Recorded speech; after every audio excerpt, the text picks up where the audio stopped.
Media यानी कि जिसे किसी भी कंट्री की बैकबोन माना जाता है, वो दिन ब दिन फेमस हो रही है बिकॉज ऑफ जो फॉल्स नैरेटिव फैला रहे हैं लोगों के बीच में, because of the fake news, जो फेक स्टोरीज ये फैला रहे हैं लोगों के बीच में।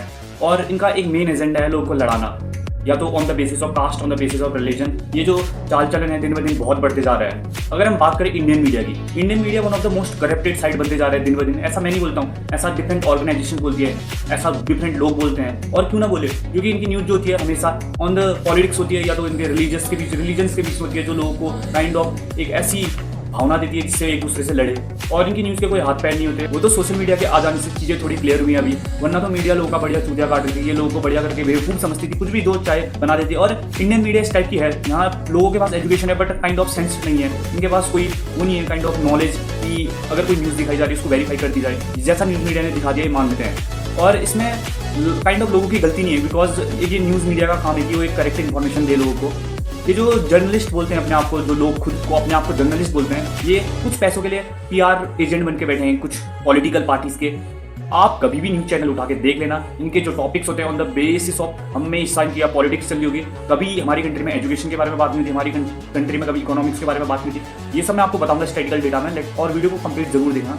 एक रिपोर्ट है जिसका नाम है एडलेमन रिपोर्ट। ये काफ़ी पॉपुलर रिपोर्ट है जिसके अकॉर्डिंग जो इंडियन मीडिया है उसको सेकंड मोस्ट अनट्रस्टेड इंस्टीट्यूट बताया गया है पूरे वर्ल्ड में। ये जो एडलेमन रिपोर्ट है काफ़ी पॉपुलर रिपोर्ट है, ये कुछ लोगों द्वारा निकाली जाती है। और ये जो मास मीडिया का बिजनेस है इस पर लास्ट 20 सालों से है, और इनका जो बिजनेस है अराउंड 38 कंट्रीज में एक्सपेंड फैला हुआ है। ऐसा तो नहीं कह सकते काइंड ऑफ ये इंडिया को लो दिखाने के लिए बोल लेते। और अगर तुम इसकी बात नहीं मानते हो तो तुम देख सकते हो प्रेस फ्रीडम रिपोर्ट की रैंकिंग, तुम हर चीज़ को डिनाई नहीं कर सकते डेफिनेटली, क्योंकि इंडिया की रैंकिंग की, मीडिया की रैंकिंग बहुत गंदी है। क्योंकि लोगों को भी पता है, चीज़ें दिखा नहीं रहे लोगों को, क्योंकि बहुत सारे ऐसे केसेस हैं ऑन द बेसिस ऑफ जिसके हिसाब से मैं बोल रहा हूँ कि इंडियन मीडिया करप्ट है। बहुत सारे ऐसे केसेस हैं जो लोगों को नहीं पता होता है। इनका सिंपल सा फिट एजेंडा है, एक साइड दिखा देंगे काइंड ऑफ जो पॉलिटिकल, अगर कोई केस है जिसके सपोर्ट में पॉलिटिक्स है, एक नॉर्मल इंसान, ये डेफिनेटली पॉलिटिकल साइड दिखाएंगे, और नॉर्मल इंसान का साइड कभी नहीं दिखाएंगे। पॉलिटिकल साइड इस तरह से दिखाएंगे कि अगर इस बंदे की गलती नहीं भी होगी तो ये ऐसा कर देंगे कि ये बंदा जो है फॉल्स नैरेटिव लेके बैठा और इसने कुछ गलत किया है। सो रिसेंटली एक रिपोर्ट निकली जिसका नाम था एडलेमन रिपोर्ट, जिसको निकाला था एडलेमन ट्रस्ट ने, जो कि एक काफ़ी पॉपुलर रिपोर्ट है वर्ल्ड वाइड। इस रिपोर्ट के अकॉर्डिंग ये पता चला जो इंडियन मीडिया है वो सेकंड मोस्ट अनट्रस्टेड ऑर्गेनाइजेशन है पूरे वर्ल्ड में। अब आप लोग के माइंड में डेफिनेटली एक क्वेश्चन आया होगा, जो ये रिपोर्ट है हम लोग सही क्यों माने? ऐसा भी तो हो सकता है जो ये रिपोर्ट है इंडिया को लो दिखाने के लिए सब कर रही है। सो मैं आप लोग को थोड़ा बहुत एडलेमन के बारे में बता देता हूँ। ये जो एडलेमन ऑर्गेनाइजेशन है ये पिछले 20 सालों से मास मीडिया के बिजनेस में है, अराउंड 38 से ज़्यादा कंट्री में इनका बिजनेस एक्सपेंड है। सो इसी चीज़ से आप लोग अंदाजा लगा सकते हैं कुछ ना कुछ तो होगा इनके अंदर। सो इसीलिए जो लोग हैं इनको पसंद करते हैं।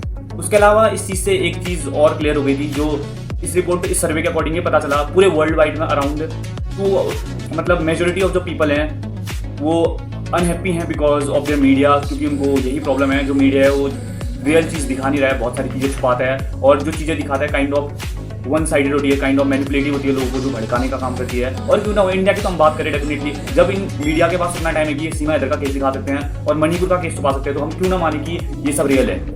इस चीज़ में सबसे बड़ा रोल प्ले करती है वहाँ की पब्लिक। इसमें पब्लिक का भी डिस्ट्रीब्यूशन दो टाइप से होता है, एक होता है एजुकेटेड क्लास और एक होता है अनएजुकेटेड क्लास। अनएजुकेटेड क्लास का एक सिंपल सा फंडा है, इनको मैनिपुलेट इजीली किया जा सकता है। अनएजुकेटेड लोगों को इजीली एजुकेशन के थ्रू मैनिपुलेट किया जाता है, इनके वर्ड्स के थ्रू मैनिपुलेट किया जाता है, जो कि पॉलिटिशियन जो काम भरपूर तरीके से करते हैं, उनको पता है कैसे लोगों को मैनिपुलेट किया जाए। फिर एजुकेशन वाले जो लोग होते हैं, एजुकेटेड जो लोग होते हैं, इसमें भी दो वर्ग आते हैं, काइंड ऑफ दो क्लासेस आते हैं। एक होते हैं काइंड ऑफ जो पढ़े लिखे होते हैं बट जो इन्फॉर्मेशन उनको मिल गई वो कभी क्लैरिफाई नहीं करते, काइंड ऑफ वो वेरीफाई नहीं करेंगे कहीं जाके एक वेरीफाइड सोर्स से, वो लोग जो दिखा वो मान लेते हैं। और जो सेकंड क्लास होता है वो होता है एक एजुकेटेड क्लास, जो कोई भी इन्फॉर्मेशन वेरीफाई करने के बाद बिलीव करता है। सो जो इसमें जो वेरीफाई करने वाले लोग होते हैं वो गिने चुने लोग होते हैं। इसी कारण जो फेक न्यूज़ है, ये जो प्रोपोगेंडा है, फेक प्रोपोगेंडा, फेक स्टोरीज, ये ज़्यादा फैलती हैं। जो ट्रस्ट करने वाले, जो काइंड ऑफ वेरीफाई करते हैं, उनको तो पता है भाई चीज़ें जो सही है, बट जो ये वेरीफाई नहीं करते हैं इसके कारण जो चीज़ें और ज़्यादा फैलती हैं। ये कुछ तो रहा रिगार्डिंग रिपोर्ट के अकॉर्डिंग क्या बोलती हैं चीज़ें। आइए बात करते हैं कुछ एग्जांपल और केसेस के थ्रू, जिससे आप लोगों को ये चीज़ क्लियर हो जाएगी जो इंडियन मीडिया है वो किस टाइप की है।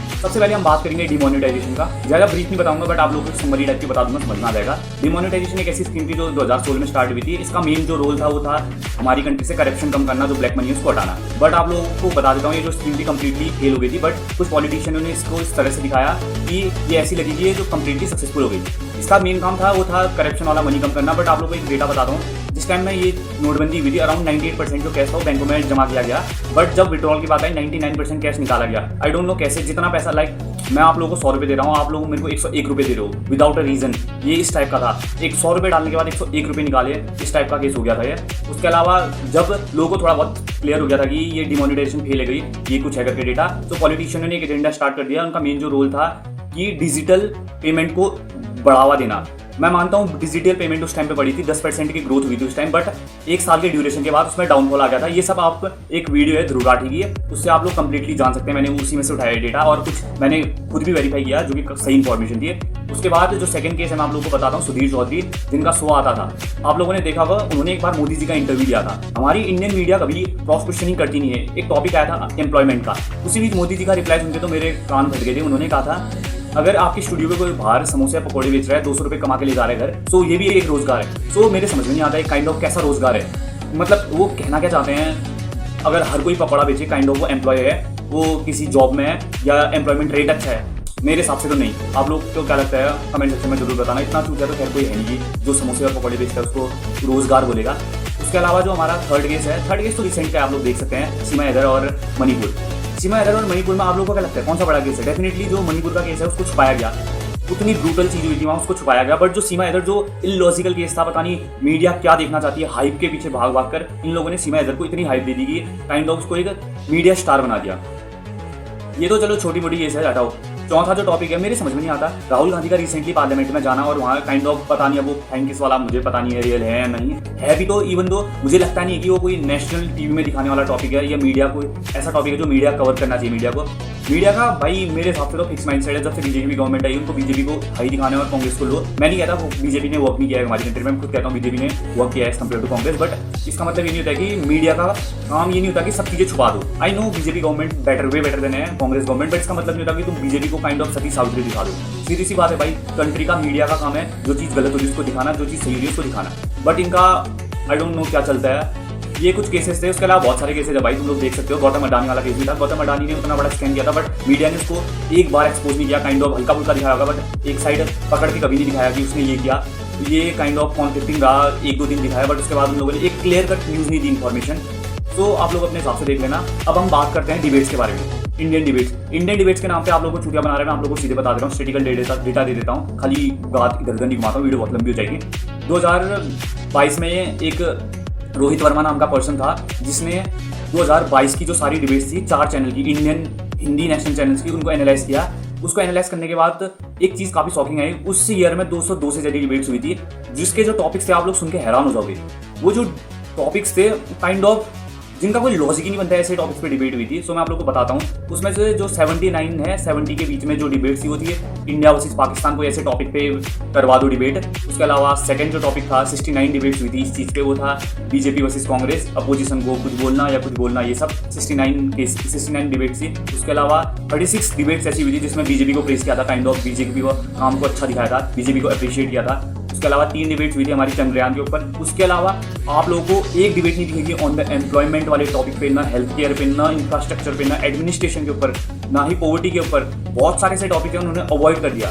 सो मेरे समझ में नहीं आता काइंड ऑफ हमारा मीडिया है क्या, समझ में नहीं आता यार तुम्हें करना क्या। इंडियन मीडिया का रोल होता है सबसे बड़ा, किसी भी कंट्री में रोल होता है मीडिया का काम होता है सच्चाई और सही चीज़ें दिखाना लोगों तक का। बट जो हमारी मीडिया है ये काम करने में अनसक्सेसफुल है। मैं आप लोगों को बता दे रहा हूँ, कोई भी इन्फॉर्मेशन देखो उसको वेरीफाई कर लेना और कभी भी इंडियन मीडिया के सोर्स से किसी पार्टी को भरोसा मत करना। तुम लोग एक बार कुछ खुद से एनालाइज करना चीज़ें, तब तुम्हारी चीज़ों समझ में आएंगी। काइंड ऑफ मेरी वीडियो तुमको, अगर तुम बीजेपी समर्थक हो तो काइंड ऑफ चूतिया भी लग सकती है, बट एक बार तुम खुद ही डेटा चेक करके देख लेना। मैंने कोई फेक डेटा नहीं डाला है यहाँ कुछ भी उठा के। So it was all about today's video कैसी लगी कमेंट सेक्शन में जरूर बताना, अगला टॉपिक जरूर बताना। इस वीडियो को मैंने काइंड ऑफ थोड़ा बहुत लंबा कर दिया है बट आप लोग को अच्छी लगी आई होप।